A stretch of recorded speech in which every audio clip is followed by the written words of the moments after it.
നമസ്കാരം. ചാനൽ 91 ന്യൂസിലേക്ക് സ്വാഗതം. ഞാനിപ്പോൾ നിങ്ങളെ കാണിക്കുന്ന ഈ ഒരു ദൃശ്യവും പ്രവൃത്തിയുമൊക്കെ പുതിയൊരു കാര്യമൊന്നുമല്ല, വളരെ പഴയ ഒരു കാര്യം തന്നെയാണ്. നമ്മുടെ കൊച്ചി കോർപ്പറേഷന് കീഴിലുള്ള കരുത്തല റോഡ്, ഗാന്ധിനഗർ സ്ട്രീറ്റിന് തൊട്ട് അരികിലായുള്ള റോഡിലാണ് നമ്മളിപ്പോൾ ഉള്ളത്.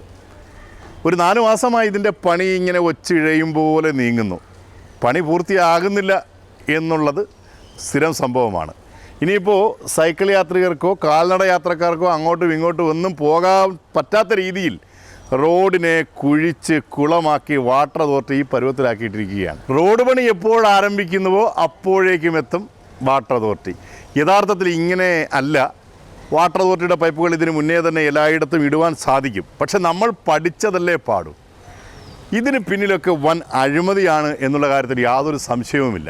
കാര്യം ഈ പണികളെല്ലാം 2ഉം 3ഉം തവണ ചെയ്യുമ്പോൾ പല രീതികളിലുള്ള ബില്ലുകളുണ്ടാക്കി, അതൊക്കെ കോൺട്രാക്ടറുമായി അണ്ടർസ്റ്റാൻഡ് ഉണ്ടാക്കി അഴിമതി കാണിച്ച് ധാരാളമായുള്ള പണം ഇതിൻ്റെ ഉദ്യോഗസ്ഥരുടെ പോക്കറ്റിൽ എത്തും. ഇന്നലെയും പിടിച്ചു വിജിലൻസ്. മിനിഞ്ഞാന്നുമുണ്ടായ സംഭവം. നിരന്തരമായി ഇങ്ങനെ കൈക്കൂലി ഓഫീസർമാരെ പിടിച്ചുകൊണ്ടിരിക്കുന്ന, വർഷങ്ങളായി തുടരുന്ന ഈ അഴിമതി കേരളത്തിൻ്റെ ഒരു നിത്യകാഴ്ചയാണ്. എന്തൊരു കഷ്ടമാണ്.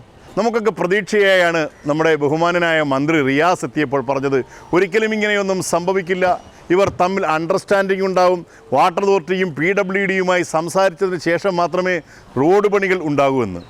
ഇത് കണ്ടില്ലേ, റോഡ് പണി പൂർത്തിയാകുന്നില്ല, ജനങ്ങൾ ദുരിതം. 2 വശങ്ങളിലും താമസിക്കുന്ന ജനങ്ങൾ ഇതിൻ്റെ പൊടി തിന്ന് പലവിധമായ അലർജി രോഗങ്ങളും പിടിക്കുകയാണ്. അങ്ങനെ ജനജീവിതം ബുദ്ധിമുട്ടിലാക്കി. മാത്രമല്ല, നമ്മുടെ കരം കൊടുക്കുന്ന പൈസ കൊണ്ട് ധാരാളമായ അധിക ചെലവുകൾ. ഇതൊന്നും നിയന്ത്രിക്കാൻ ജനാധിപത്യ സംവിധാനത്തിലുള്ള അധികാരികളെ കൊണ്ട് കഴിയില്ല. കാരണം ഇതൊക്കെ ഉദ്യോഗസ്ഥരുടെ ചില അണ്ടർസ്റ്റാൻഡിങ്ങുകളാണ്, സ്വന്തം പോക്കറ്റ് വീർപ്പിക്കുവാനുള്ള ചില തന്ത്രങ്ങൾ. ഒരു കാര്യം പറയാം, ഒരിക്കൽ ജനം ഇത് തിരിച്ചറിയും.